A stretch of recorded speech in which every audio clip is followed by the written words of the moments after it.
రాష్ట్ర సర్కార్ పేదవాడి సంక్షేమాన్ని లక్ష్యంగా చేసుకుని సన్నబియ్యం పంపిణీ పథకాన్ని ప్రారంభించిందన్నారు మేడ్చల్ మల్కాజ్గిరి జిల్లా కాంగ్రెస్ అధ్యక్షుడు సింగిరెడ్డి హర్షవర్ధన్ రెడ్డి. బాలానగర్ డివిజన్లో లబ్ధిదారుని ఇంటికి వెళ్లి భోజనం చేశారు. పేదవాడికి నాణ్యమైన ఆహారాన్ని అందించాలనే ఉద్దేశంతో కాంగ్రెస్ సర్కార్ పనిచేస్తోందన్నారు.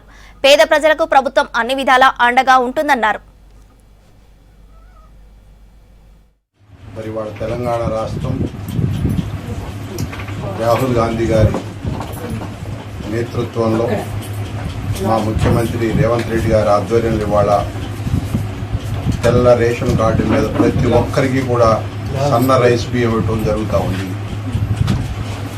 దేశంలోనే ఎక్కడ లేని ఈ కార్యక్రమం ఇవాళ తెలంగాణ రాష్ట్రం చేపట్టడం, ఏదైతే ధనికులు పేదలు అనే తేడా లేకుండా ప్రతి ఒక్కరూ కూడా ఈ సన్న బియ్యంతో భోజనం చేయాలి అనే ఒక మంచి ఆలోచన తీసుకుని ముఖ్యమంత్రి గారు ఈ కార్యక్రమం తీసుకోవడం జరిగింది.